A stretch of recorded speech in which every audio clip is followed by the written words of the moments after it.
বন্ধুরা, এখন আমি রয়েছি দেবগ্রাম ফরেস্টে। কলকাতার খুব কাছেই এই ফরেস্টটা। এখানে প্রচুর বিষধর সাপ, শিয়াল আর গাছের ওপরে রয়েছে বাজ পাখি। চলুন একবার জঙ্গলটা পুরো ঘুরে দেখে নেওয়া যাক।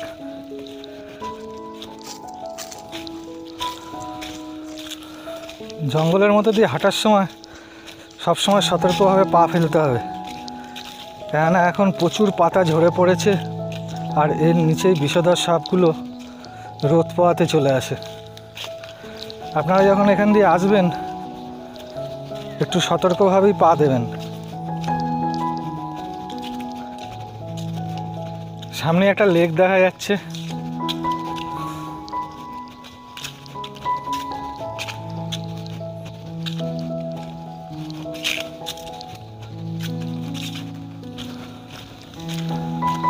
প্রায় 350 বিঘা জমি নিয়ে এই জঙ্গলটা রয়েছে।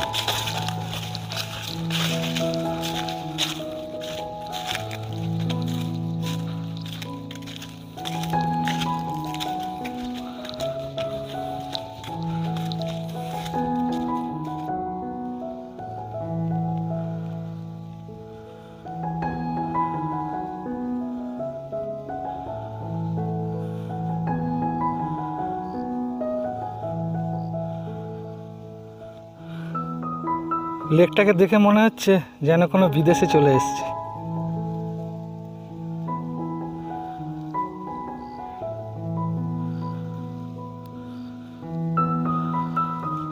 জঙ্গলে যখনই আসবেন সবসময় ফুল শার্ট অথবা ফুল গেঞ্জি পরে আসবেন, কেননা এখানে এত মশার কামড় আর অন্যান্য পোকামাকড়ও রয়েছে এখানে।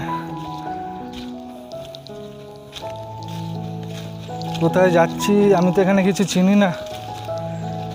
আপনারা যখন আসবেন আপনাদের বন্ধু বা সঙ্গে কাউকে নিয়ে আসবেন, এখানে একা একা জঙ্গলের মধ্যে ঢোকা একদমই ঠিক হবে না।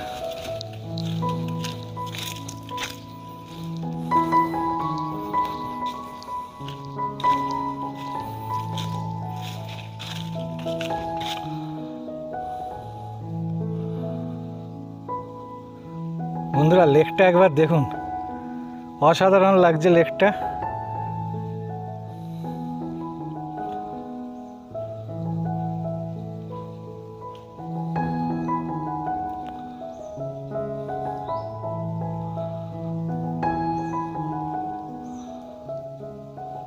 জঙ্গলের মধ্যে ঘুরতে ঘুরতে একটু অসতর্ক হলে আপনি কিন্তু পথ হারাতে পারেন, তাই সবসময় জঙ্গলের মধ্যে সতর্ক থাকুন।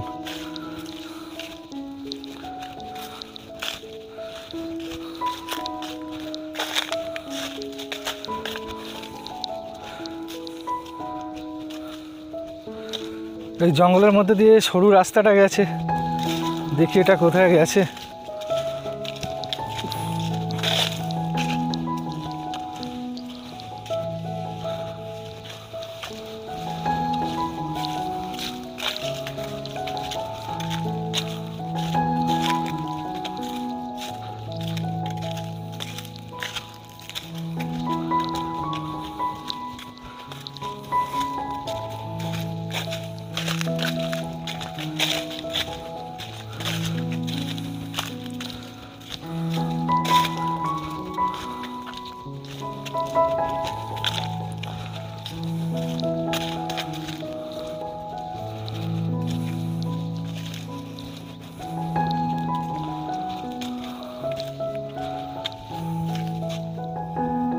এখানে প্রচুর শাল, সেগুন আর গামা গাছ রয়েছে।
দেখুন জলের মধ্যে কীরকম গাছগুলো রয়েছে।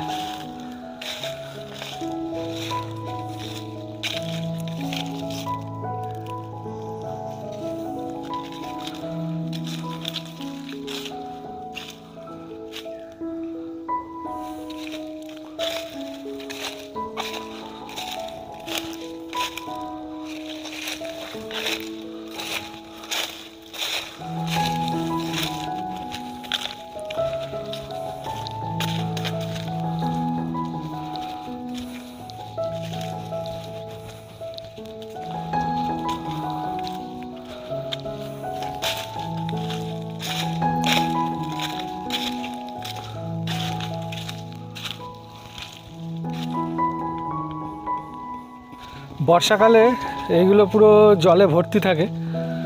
এখন শীতকাল তো, এখন জল অনেকটা শুকিয়েই গেছে বলতে পারা যায়।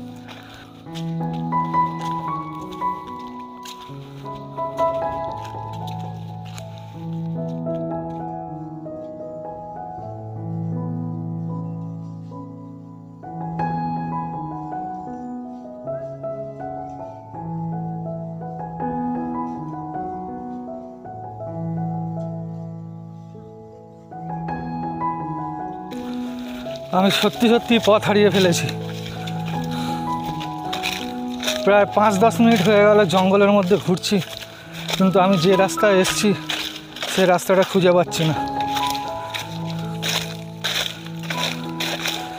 জঙ্গলের মধ্যে সবথেকে ভালো হয় হাতে একটা ইট বা চক রেখে দিন, প্রতিটা গাছের গায়ে যাওয়ার সময় মার্কিং করতে করতে যান, তাহলে আপনার রাস্তা একদমই ভুল হবে না।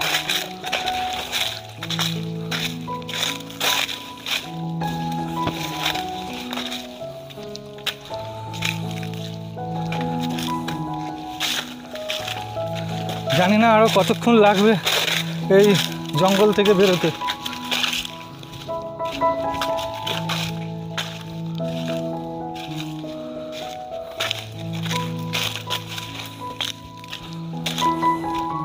অবশেষে আমি পৌঁছালাম আমার গাড়ি যেখানে রাখা ছিল সেখানে।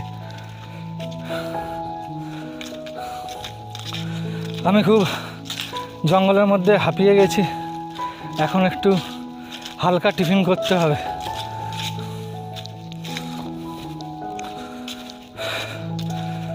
এই যে আমার গাড়ি, এখানে একটু দাঁড়িয়ে এখন সামান্য কিছু টিফিন করে নেব আর একটু জল খেয়ে নেব।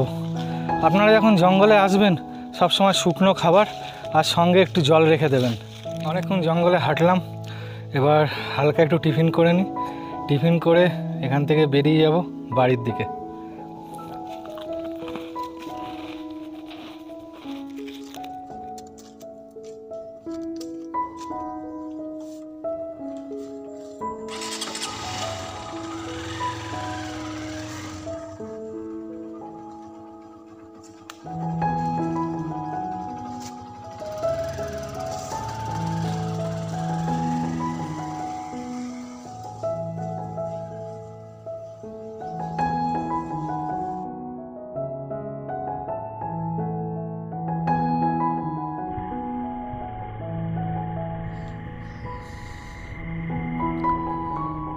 এখন আমি আছি গাংনাপুর থেকে দেবগ্রাম ফরেস্ট যাওয়ার রাস্তায়।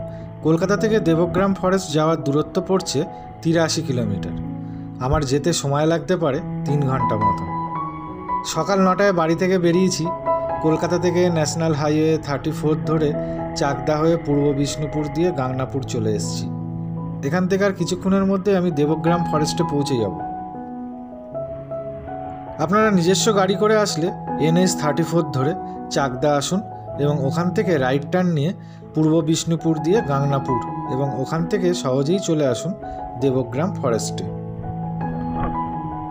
যদি আপনারা ট্রেনে করে আসেন তবে রানাঘাট থেকে বনগাঁ শাখার ট্রেন ধরুন। রানাঘাট থেকে মাত্র 2টো স্টেশন পরেই গাংনাপুর স্টেশন, আর সেখান থেকেই আপনারা টোটো পেয়ে যাবেন দেবগ্রাম ফরেস্টে যাওয়ার জন্য।